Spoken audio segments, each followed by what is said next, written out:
Che bello, che emozione rivederci, ritrovarci dopo 2 anni, sono stati lunghi 2 anni. E posso dire una cosa? Ci siete mancati, ci è mancato il vostro calore, la vostra partecipazione, ma questa sera siamo di nuovo qui insieme per festeggiare il nostro primo concerto dopo la pandemia. E allora adesso passo subito la parola all'assessore alla cultura del comune di Cordenons, che è un nostro grande sostenitore. Dico bene? Assolutamente sì. Ecco, buonasera a tutti, anche se non vi vedo, però ho visto prima, siamo numerosissimi e questo fa immensamente piacere. Porto naturalmente il saluto dell'amministrazione comunale e del sindaco Andrea Delle Vedove. Ho voluto portare il saluto proprio perché questa sera qui c'è un ensemble di persone, un ensemble di coralità e musica e questo ci fa piacere. Questo è lo spirito che a noi piace proprio vedere, perché dà modo a tutta la nostra cittadinanza e non solo di ritrovarsi e di trovare uno spirito comune.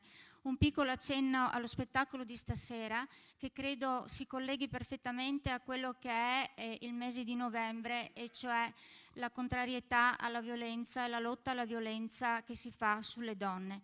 E proprio anche lo spettacolo di questa sera, ho avuto modo di leggere un attimo il prologo, ricorda delle figure molto importanti per noi, soprattutto perché mi sento di dire perché rappresentano quella che è la nostra storia. La cristianità sono le nostre radici dell'Italia e non solo, e questo dobbiamo ribadirlo con forza. Quindi grazie alla maestra Laura Zanin, che sempre con fermezza e con passione organizza queste serate, a tutti i suoi collaboratori. Un grazie a voi tutti che siete presenti e speriamo di ritrovarci presto tutti insieme così numerosi. Buona serata. Grazie a Loris Zancai Muciniat, assessore alla cultura del comune di Cordenons. Grazie Loris. Bene. E dunque, dicevamo, sono stati 2 anni, credo, difficili e pesanti un po' per tutti quanti, ma nonostante tutte le difficoltà abbiamo in qualche modo lavorato con l'entusiasmo, la speranza, la determinazione di ritornare su questo palco per offrirvi ancora una volta una serata con il Midway Chorus. E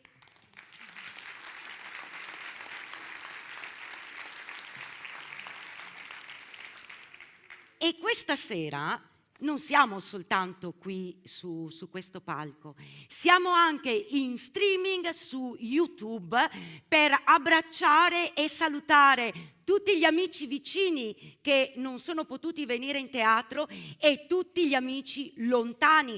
Pensate che ci stanno seguendo dall'Inghilterra, dal Canada, dagli Stati Uniti, dal Sudafrica, dalla Spagna, da Roma, da Venezia, da Torino e da tantissime altre città italiane. E quindi un abbraccio e un bacio mondiale a tutti quelli che ci stanno seguendo.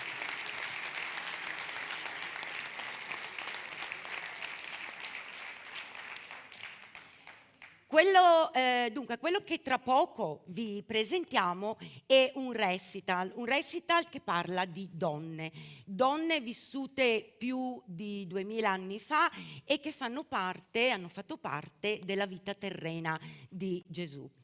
Questo recital, inserito nel Festival Magre di Musica, è il primo spettacolo di un progetto molto, molto più alto, più grande, più vasto, il progetto Donne d'Incanto, in cui si pone l'attenzione sul mondo femminile e sulle prevaricazioni di cui troppo spesso è oggetto.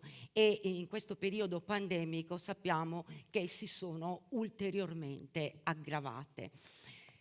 Fra pochi giorni, il 25 di novembre, come deliberato dall'Assemblea Generale delle Nazioni Unite, sarà la giornata internazionale per l'eliminazione della violenza contro le donne.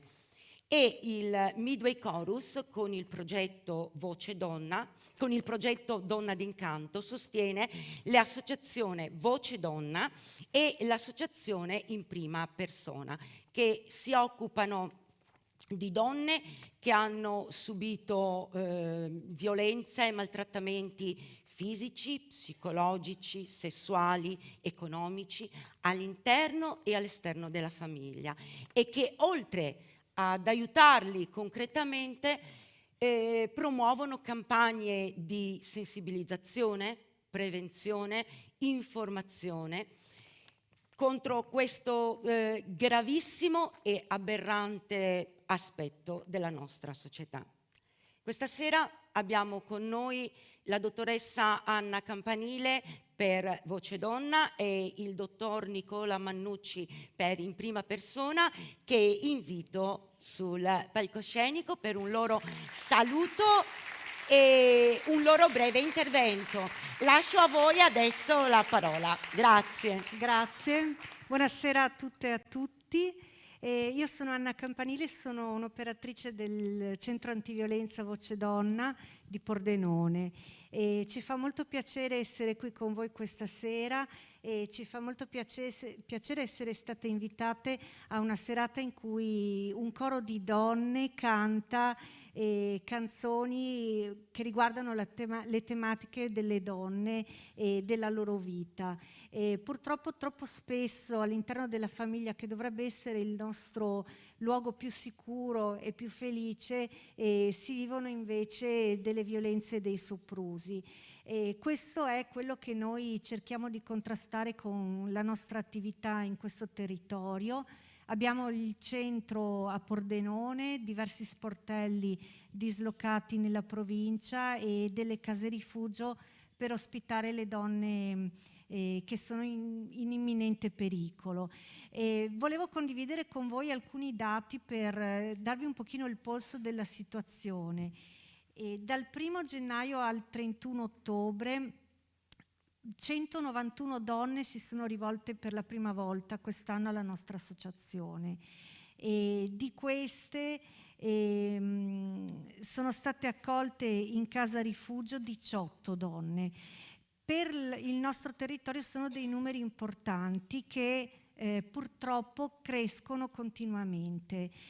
Prima è stato fatto un accenno al periodo del lockdown, che sicuramente è stato un periodo molto difficile anche per il nostro lavoro e per quello di cui ci occupiamo. C'è stato un primo periodo in cui non suonavano più i telefoni, non si avevano più richieste di nessun tipo, perché il lockdown era una situazione particolare in cui non era semplice farlo. E poi dopo, quando invece è stato di nuovo possibile uscire e chiedere aiuto, un'onda si è rivolta a noi. È importante parlare di questo fenomeno, è importante dire che c'è la possibilità di uscirne con i giusti tempi e con i giusti sostegni, se necessario. A noi interessa molto che venga lanciato il messaggio che dalla violenza di genere si può uscire, ci si può liberare. Insieme a noi, l'altra metà della luna, è l'associazione che è qui rappresentata da Nicola, che si occupa di lavorare con gli uomini che agiscono violenza. Per noi è molto importante questa collaborazione, perché da sole non si fa niente, e quindi adesso passo a Nicola la parola per raccontare quello di cui vi occupate voi. Grazie. Prego.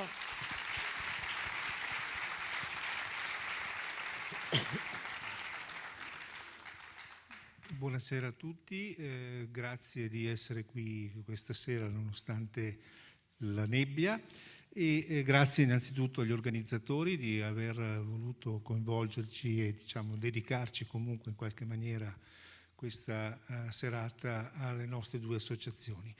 In Prima Persona è un'associazione ormai presente da 5 anni di Pordenone ed è composta da soli uomini, perché crediamo che una voce maschile nell'ambito delle problematiche relative alla violenza sulle donne che sono compiute dagli uomini possa cercare in qualche maniera di far mutare, l'approccio culturale che purtroppo permea questo orrendo fenomeno. Noi abbiamo un'attività di sportello di ascolto e i nostri riferimenti li trovate sulla brochure che vi è stata consegnata, e offriamo una sponda di ascolto non giudicante in colui che ritiene o prende coscienza di avere un problema da dover affrontare. Ci offriamo anche come possibili interlocutori anche non solo con uomini potenzialmente maltrattanti, ma anche ci rivolgiamo anche a persone familiari che dovessero in qualche maniera percepire che nelle loro vicinanze ci siano problemi di questo genere. Con la massima discrezione possono rivolgersi a noi per magari cercare di intavolare un discorso di questo genere. Non vi rubo altro tempo. Poi ecco, un'ultima cosa che mi piace ricordare: noi lavoriamo molto con le scuole perché pensiamo che fin da ragazzini si debba introdurre il concetto, il discorso della parità di genere, del rispetto del genere femminile, e vi faccio un appello agli uomini presenti qui stasera, che abbiamo bisogno di forze nuove per continuare nella nostra attività, per cui se qualcuno desidera incontrarci, trovate i nostri riferimenti. Grazie. Benissimo, grazie. Grazie alla dottoressa Campanile e al dottor Mannucci. Io posso solo aggiungere che l'unica strada da perseguire con forza e determinazione sia l'educazione al rispetto e alla cultura. E aggiungo un'ultimissima cosa prima di dare inizio allo spettacolo. Allora, avete visto che quando siete entrati in teatro vi è stato dato il libretto di sala ed insieme una busta. Ecco, in questa busta voi potete mettere una vostra offerta, una vostra liberissima offerta a sostegno appunto dell'associazione Voce Donna e dell'associazione In Prima Persona. Grazie fin d'ora a tutti per la vostra sensibilità e la vostra generosità. Grazie.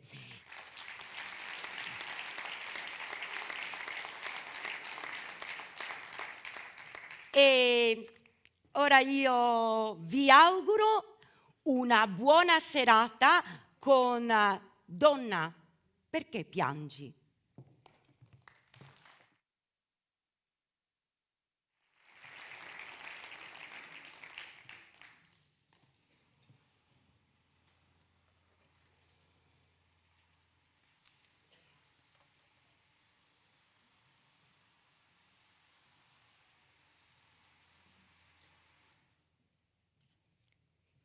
Nel 6° mese, l'angelo Gabriele fu mandato da Dio in una città della Galilea chiamata Nazaret, a una vergine promessa sposa di un uomo della casa di Davide chiamato Giuseppe. La vergine si chiamava Maria. Entrando da lei, disse: Ti saluto, o piena di grazia, il Signore è con te. A queste parole ella rimase turbata e si domandava che senso avesse un tale saluto. L'angelo le disse: Non temere, Maria, perché hai trovato grazia presso Dio. Ecco, concepirai un figlio, lo darai alla luce e lo chiamerai Gesù. Sarà grande e chiamato Figlio dell'Altissimo.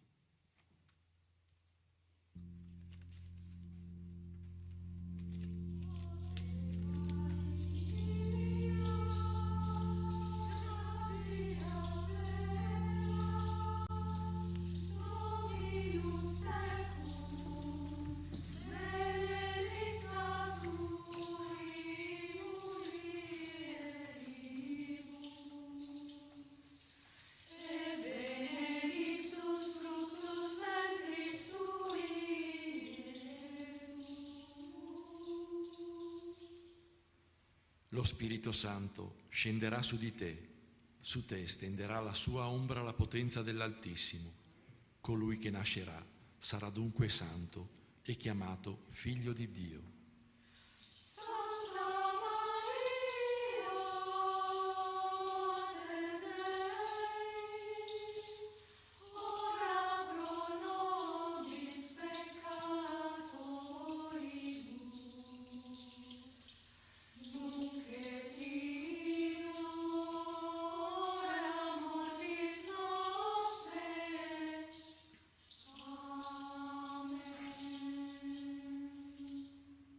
Vedi, anche Elisabetta, tua parente, nella sua vecchiaia, ha concepito un figlio e questo è il 6° mese per lei che tutti dicevano sterile. Nulla è impossibile a Dio. Allora Maria disse: Eccomi, sono la serva del Signore. Avvenga di me quello che hai detto. Ave Maria, gratia plena, Dominus tecum, benedicta tu in mulieribus, et benedictus fructus ventris tui, Iesus.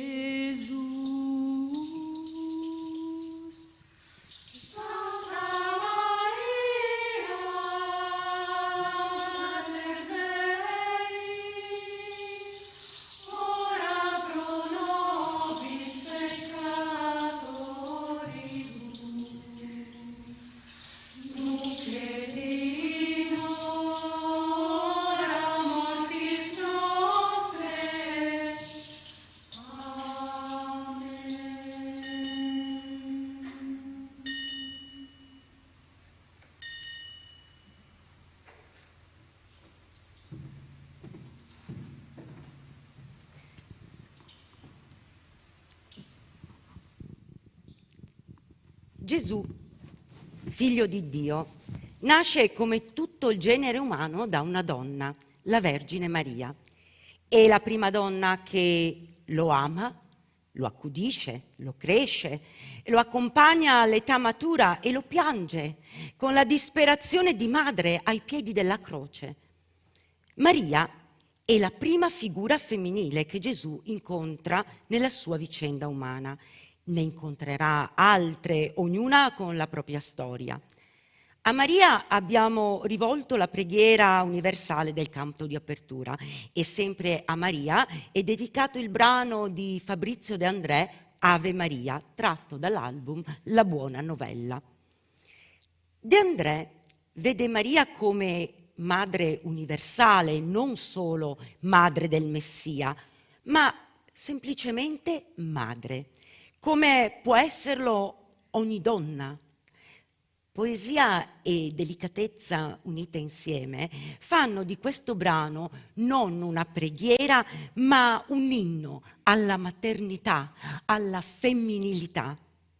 Maria è circondata solo da persone che la guardano con amicizia, una siepe di sguardi che non fanno male. Né è importante di chi sia madre, di un povero o di un ricco, di un umile o di un messia. È la maternità che le dà luce. Che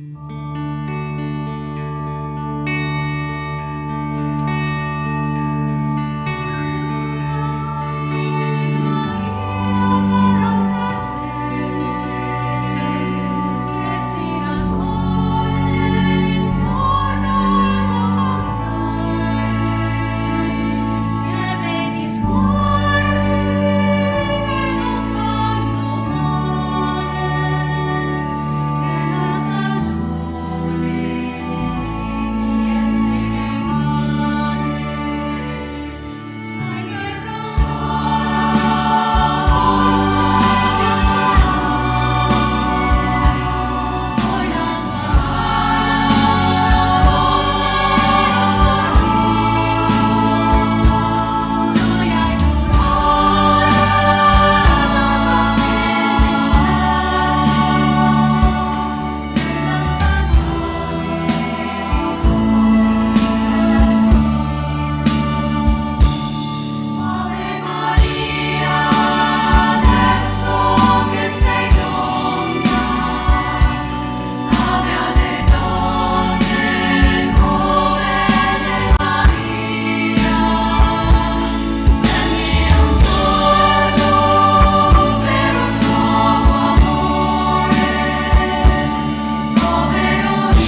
Al tempo di Gesù, la vita di una donna non era facile. Un'antica preghiera rabbinica dice: benedetto sei tu, Signore nostro Dio, Re dell'universo, che non mi hai fatto nascere pagano, schiavo o donna. Parole che raccontano di una cultura in cui la donna è totalmente subordinata all'uomo, una presenza nascosta, afona nella società. La sua vita è circoscritta nell'ambito familiare e viene amata finché rimane al suo posto, il posto stabilito dagli uomini.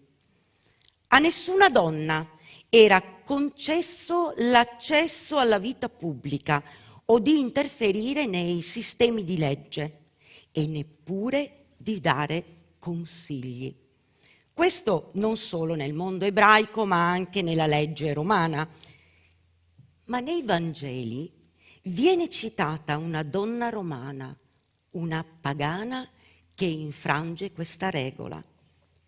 Claudia Procula.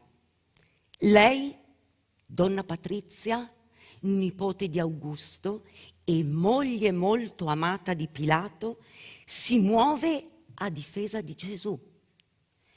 Racconta l'Evangelista San Matteo: mentre egli sedeva in tribunale, sua moglie gli mandò a dire: non impicciarti con quel giusto, perché oggi ho sofferto molto in sogno per causa di lui. Mandare un messaggio ad un giudice nell'esercizio delle sue funzioni era oltraggio meritevole di essere punito.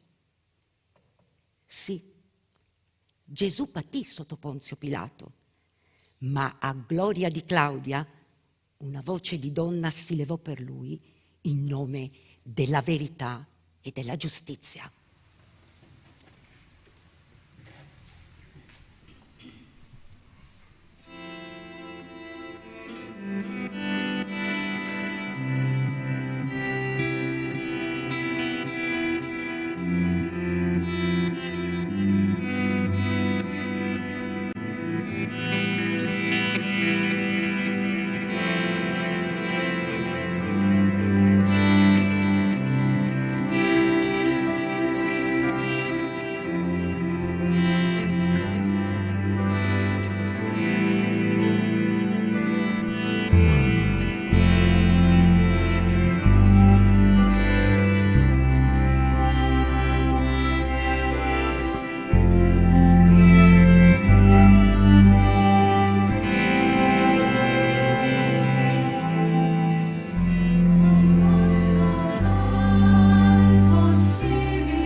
Una vera rivoluzione della quale i Vangeli danno testimonianza è che Gesù vedeva le donne, vedeva le vedove povere, le peccatrici, le straniere, le impure, cioè le più emarginate, che poi lo seguirono nel suo peregrinare di villaggio in villaggio, animate da un forte sentimento di gratitudine e di amore.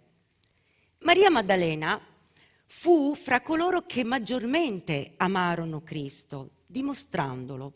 Quando giunse il tempo del Calvario era insieme a Maria Santissima e a San Giovanni sotto la croce. Non fuggì per paura, come fecero i discepoli. Non lo rinnegò per paura, come fece Pietro, ma rimase presente ogni ora dal momento della sua conversione fino al Santo Sepolcro. Come racconta il Vangelo di Giovanni, è a Maria di Magdala, prima di chiunque altro, che appare il Cristo risorto dicendole: «Donna, perché piangi?» E Maria di Magdala andò subito ad annunziare ai discepoli: «Ho visto il Signore!» Ed è per questo che i greci chiamano Maria Maddalena Isoapostolos, che significa uguale agli apostoli, mentre nel mondo latino è chiamata apostola, apostolorum. Maria Maddalena è l'unica donna citata in tutti e 4 i Vangeli e Papa Francesco ha istituito la festa a lei dedicata. Da Jesus Christ Superstar ascoltiamo I Don't Know How to Love Him, una dichiarazione di amore puro e devoto che Maddalena offre a Gesù.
la donna del profumo. Così ci piace chiamarla. È una delle molte donne anonime che appaiono nel Vangelo di Luca. La donna del profumo non è cieca, né lebbrosa, né sordomuta, né paralitica, non ha perdite di sangue, non è posseduta. Il suo male è di altra natura. La donna del profumo ha condotto una vita di peccato.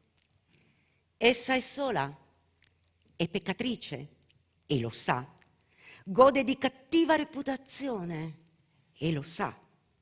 Però infrange le norme. Sa che a casa di Simone c'è Gesù. Va ed entra, tiene fronte agli sguardi d'accusa di Simone e degli invitati.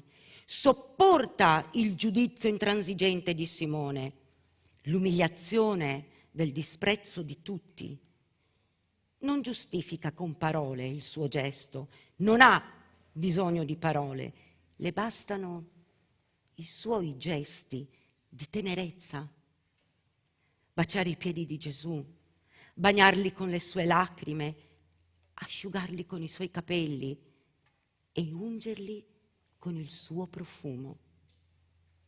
E Gesù perdona tutti i suoi peccati, non glieli ricorda, non li classifica, li perdona.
Da quanti anni non ho più un nome?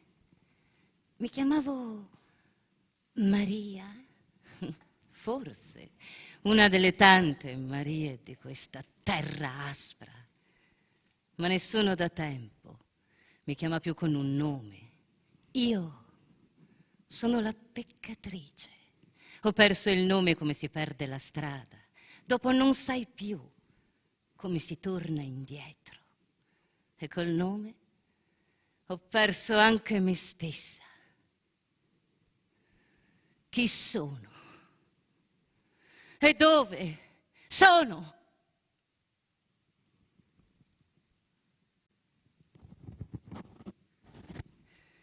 Le giornate sono notti per dormire e per dimenticare tutti quei corpi. E le notti sono tutte uguali. Qualcuno mi cerca. Mi compra, mi tocca, mi prende, convinto che io sia sua. Ma è per pochi minuti, un altro, e poi un altro ancora, e avanti così, fino a mattina. Ognuno crede che io sia sua, ma io non sono di nessuno, neppure di me stessa. Io sono una peccatrice, come uno è un paralitico e un altro è un lebbroso. E il nostro male è diventato la nostra identità, un nome proprio. La peccatrice e il paralitico. Poco alla volta io non so come questo nuovo nome ha raschiato via il mio, che ora non si legge più. Io sono la peccatrice per tutti quei giusti che mi guardano e sono la peccatrice anche per me stessa. E questo è molto peggio. Questo cinismo che mi porto addosso da anni, come una corazza che mi difende da tutto, dalla voglia degli uomini, dalla loro violenza, dal disprezzo dei giusti e dal mio desiderio, sì, dal mio desiderio forse di essere amata.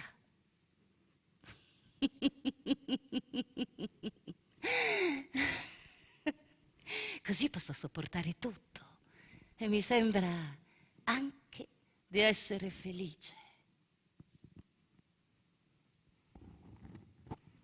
Stanotte un uomo mi ha detto che c'è un rabbi, uno strano di Nazareth, uno che ha guarito e non si sa bene.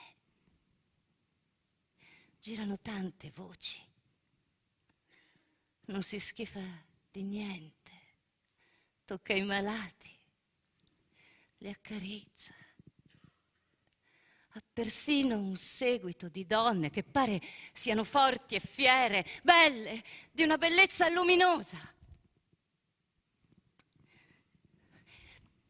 E non so, ne sento tante di chiacchiere di uomini, però questa è diversa. Io non so.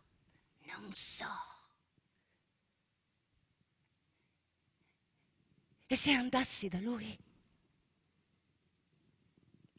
È giorno e io dovrei stare sottoterra con le bestie notturne, perché con la luce nessuno mi sopporta in giro.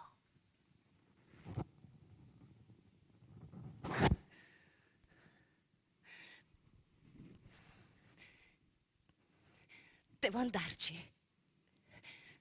Ci vado. E ho paura. Sì, ho paura come una bambina. Maria! Il mio nome. Non è possibile. Nessuno conosce il mio nome, eppure io l'ho sentito. Ho paura. E ho un dolore qui, al cuore. Maria! Mi chiama e non voglio più tornare indietro. Lo voglio vedere.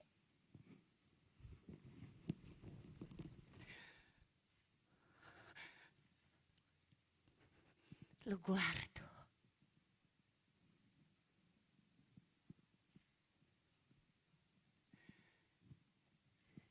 Mi guarda.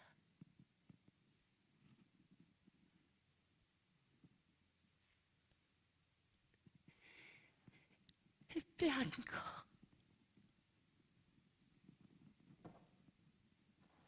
Io piango. Sì, ed è un pianto che mi travolge come un'onda. Mi lava.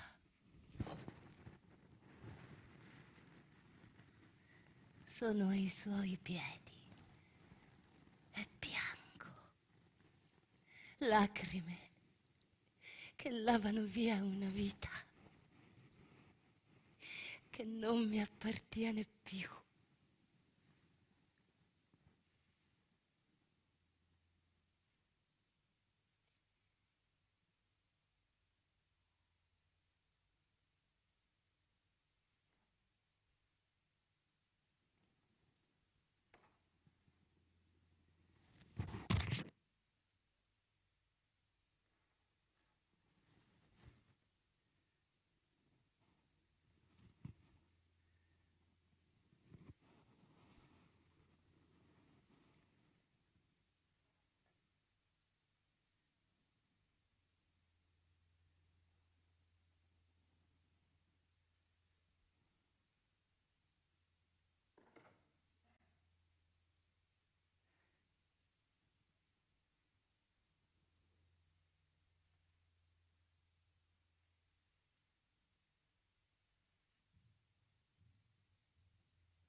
Possiamo dire che dentro la vicenda umana di Gesù, accanto ai discepoli, sono state protagoniste anche le donne, Maria di Nazaret e Maria di Magdala, Marta e Maria sorelle di Lazzaro, la cananea e la vedova di Nain, l'adultera e la peccatrice, la sconosciuta di Betania e la samaritana. Come già detto, le donne accompagnavano il gruppo itinerante lungo le strade della Palestina. Quelle stesse donne e altre, di cui il Signore è il nome, le vediamo con gesti di pietà, compassione e coraggio vicine a Gesù nel percorso verso il Calvario, vicine alla croce nel momento della sua morte e presenti al sepolcro. Gli evangelisti rendono omaggio a queste donne e al loro coraggio. Là dove gli uomini prescelti erano fuggiti, le pie hanno sfidato il pericolo che c'era nel mostrarsi così apertamente in favore di un condannato a morte, restandogli accanto. La forza dell'amore.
La salita di Gesù al Calvario è un susseguirsi di voci, lacrime, sentimenti, coraggio, gesti di donne pietose che lo accompagnano all'apice della sua vicenda.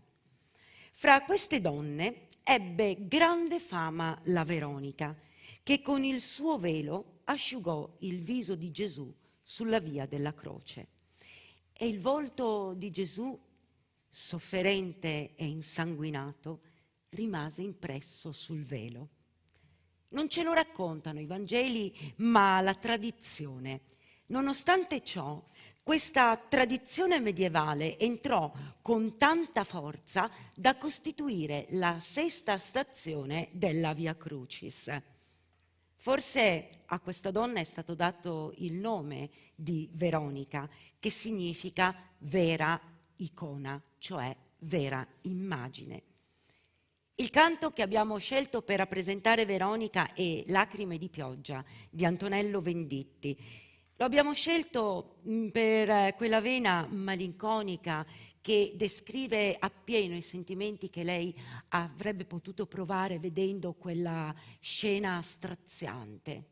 E chissà quante ne aveva viste. Sappiamo che all'epoca la crocifissione era un'abitudine, era abitudinaria, ma quell'uomo l'aveva colpita più di chiunque l'altro. Quell'uomo era un'ombra, ma il suo silenzio assordante le parlava.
La buona novella di Fabrizio De André offre una affascinante rilettura della storia di Gesù, in cui si esalta l'umanità dei personaggi narrati. Per questo usò come fonte di ispirazione primaria i Vangeli apocrifi, testi non riconosciuti dalla Chiesa cattolica, ma ricca di particolari sulle vicende di molti personaggi, come ad esempio i nomi dei 2 ladroni, Tito e Dimaco, che vengono dal Vangelo dell'infanzia arabo-siriaco, nel quale viene narrato un importante antefatto, in cui Gesù bambino profetizza il loro incontro sulla croce 30 anni più tardi. La canzone Le 3 madri è forse la punta più toccante di tutto l'album. Le 3 madri piangono e guardano i loro figli spirare sulla croce. Quelle dei 2 ladroni quasi rimproverano a Maria la sua disperazione, perché per i loro figli non ci sarà resurrezione. Ma Maria, sotto la croce, è innanzitutto una madre, con tutto lo strazio che hanno le madri quando grida e non può fare a meno di gridare. Non fossi stato figlio di Dio, t'avrei ancora per figlio mio.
Piango di lui, ciò che mi è tolto, le braccia magre, la fronte, il volto, ogni sua vita, che vive ancora, che vedo spegnersi ora per ora.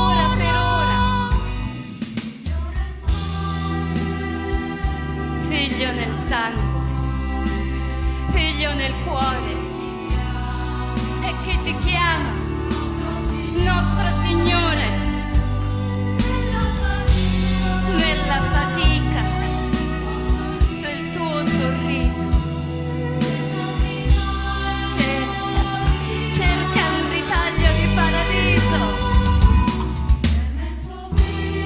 Per me sei figlio, vita morente, ti porto cielo.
Maria guardava tremante e con il cuore trafitto dal dolore Gesù appeso alla croce. Suo figlio era lì, di fronte a lei, che stava morendo, nella straziante agonia di una morte atroce. Gesù allora, vedendo la madre e lì accanto a lei il discepolo che egli amava, disse alla madre: «Donna, ecco tuo figlio». Poi disse al discepolo: «Ecco tua madre». Da quel momento Maria divenne la Madonna, la madre di tutta l'umanità e per sempre, quell'umanità stessa che aveva crocifisso proprio davanti ai suoi occhi il Figlio di Dio.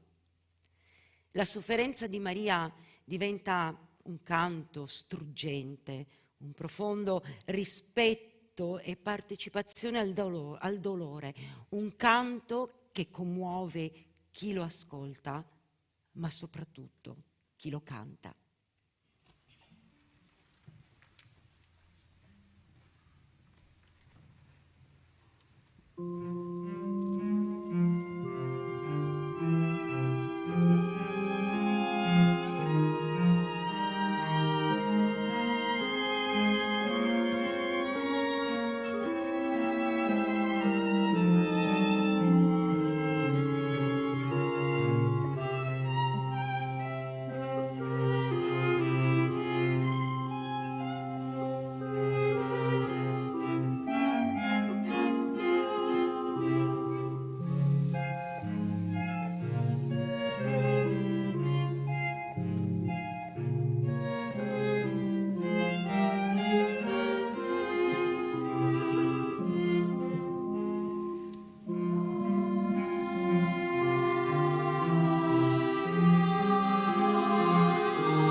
Gesù muore.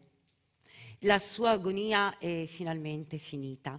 I Vangeli raccontano di un terremoto, del velo del Tempio squarciato, del centurione convertito e di Maria che assiste ammutolita. Abbiamo scelto questo brano perché nella sua infinita dolcezza sembra una ninna nanna, una carezza, quella stessa carezza data dalla Madonna al corpo martoriato del suo Gesù quando fu deposto dalla croce.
E siamo giunti quasi alla fine di questo percorso musicale in cui abbiamo raccontato e cantato alcune delle più significative figure femminili che hanno molto amato Gesù.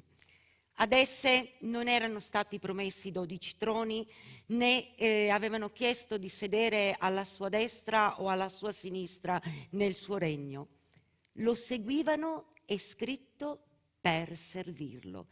Ed erano le uniche, dopo Maria la Madre, ad aver assimilato il vero spirito del Vangelo. Avevano seguito le ragioni del cuore e queste non le avevano ingannate. Le pie donne del tempo di Gesù le possiamo ritrovare anche oggi nelle tante donne religiose o laiche che stanno a fianco dei poveri, degli ammalati, dei carcerati, dei più deboli, degli ultimi, e che lottano per la giustizia, l'uguaglianza e l'accoglienza per il diverso. Bene, abbiamo dato inizio a questo concerto con la preghiera dell'Ave Maria e lo concludiamo con un'altra preghiera dedicata alla Madre di Gesù. Regina Celi.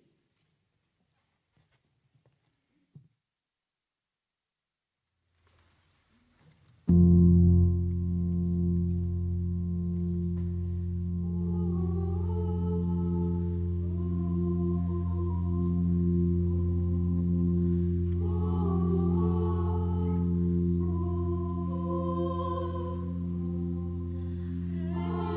Celi,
abbiamo concluso e quindi ringraziamo il Comune di Cordenons per il sostegno e il patrocinio, all'Associazione Magre di Musica, l'USCI di Pordenone Friuli Venezia Giulia, ai nostri partner del progetto Donne d'Incanto, l'Associazione Voce Donna e l'Associazione in Prima Persona, l'Associazione Musica e Cultura di Annone Veneto e l'Associazione Nexus.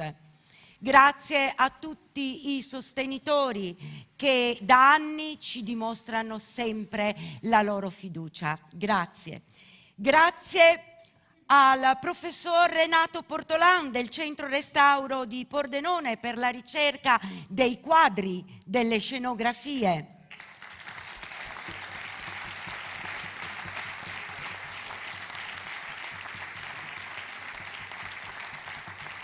Grazie ai tecnici audio luci della Claps e di Nexus.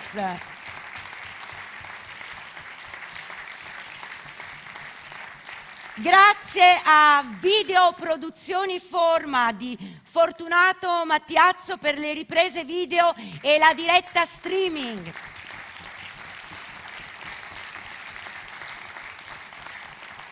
Grazie ad Eleonora Ghiani per il montaggio delle proiezioni, a Paolo Celante per il servizio fotografico e ad Orto Teatro per la collaborazione e la grandissima disponibilità.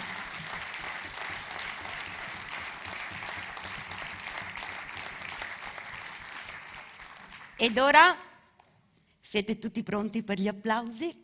Pronti? Bene, allora la Midway Band con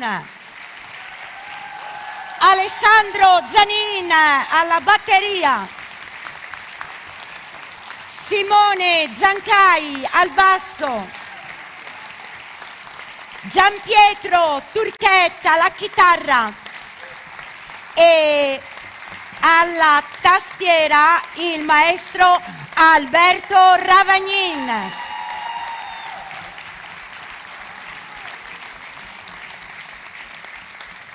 Il quartetto Gli Archi di Zinaida Ensemble con Alessandro Mele, primo violino, Maria Sofia Catania, secondo violino, Rachele Castellano, viola, e Mario Roveda al violoncello. Allievi della maestra Caterina Carlini.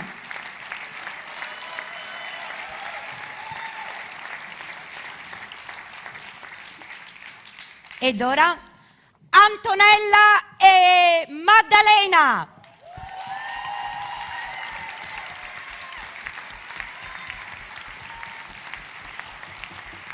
Le pie.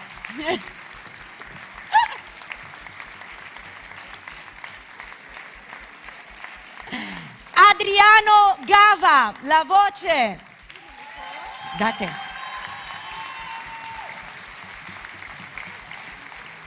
Adriano Gava. L'attrice Viviana Piccolo.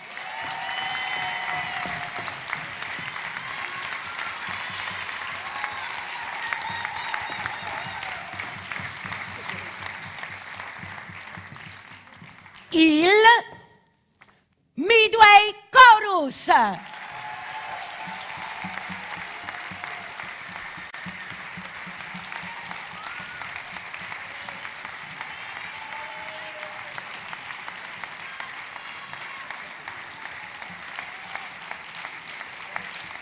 Oh, la direttrice Laura Zanin.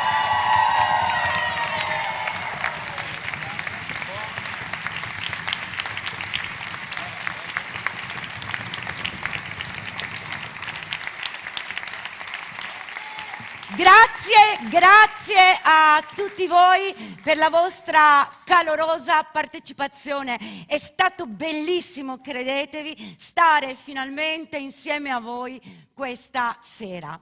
Ed ora, prima di concludere, salutarci, vi ricordo che all'uscita della sala e all'uscita del teatro ci sono le cassette dove voi potete mettere la vostra busta con l'offerta a sostegno dell'associazione Voce Donna e dell'associazione In Prima Persona. Grazie ancora a tutti quanti. Magredi Musica.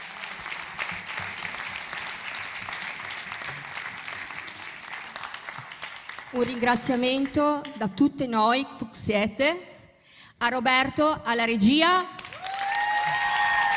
e alla Nadia come presentatrice. Grazie.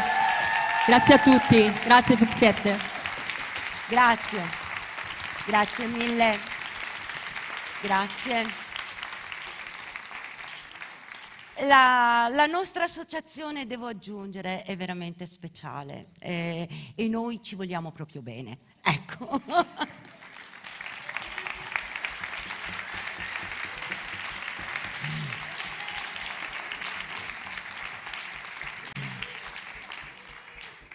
Vi ricordo che Magredi Musica vi aspetta con altri 2 appuntamenti, sempre qui in teatro all'Aldo Moro.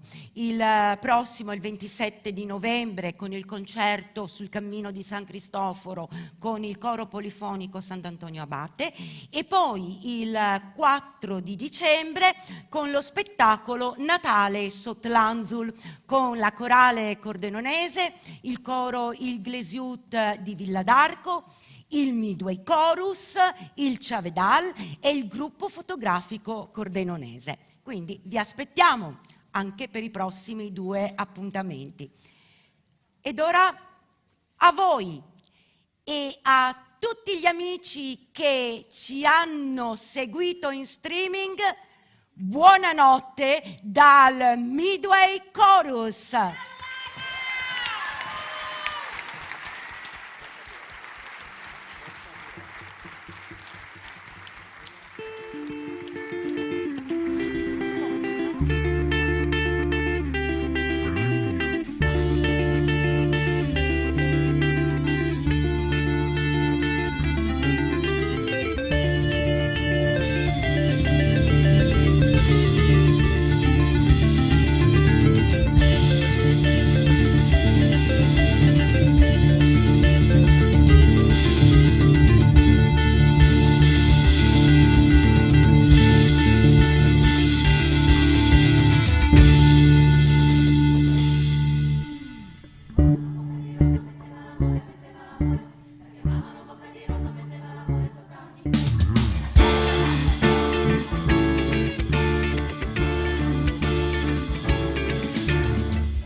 fai passare?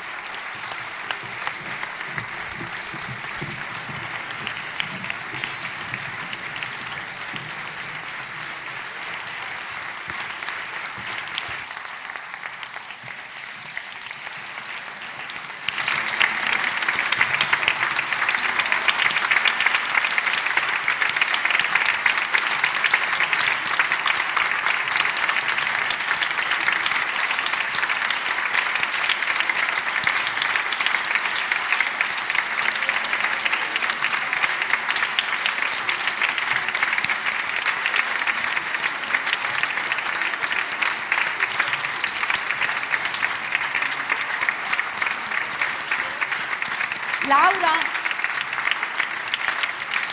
fermi.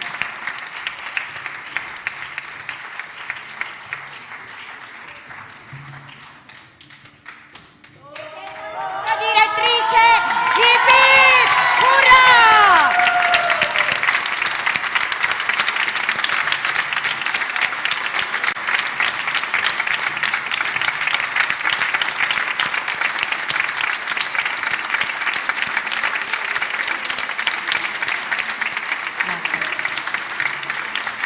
Buonanotte a tutti, ciao!